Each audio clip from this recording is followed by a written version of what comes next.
Grad Kruševac je ove godine postao centar Srbije. Grad Kruševac je postao centar Srbije. Na Vidovdan je grad Kruševac postao centar Srbije. Veliki, lep i čisti grad. I ove godine dobili smo novi centar, novu fontanu, novi spomenik knezu Lazaru i novu crkvu u Ujedinjenim nacijama. Crkva Lazarica je mnogo ponosna na grad Kruševac i na kneza Lazara koji je sagradio. Knez Lazar je gradio Lazaricu od cigle opeke, kamena belutka i maltera. Dok je Kruševačka tvrđava Don Žonkula građena u moravskom stilu kao crkva Lazarica iz kamena krušca.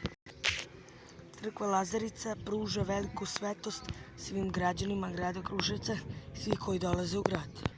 Grad Kruševac ove godine je najlepši grad u Srbiji.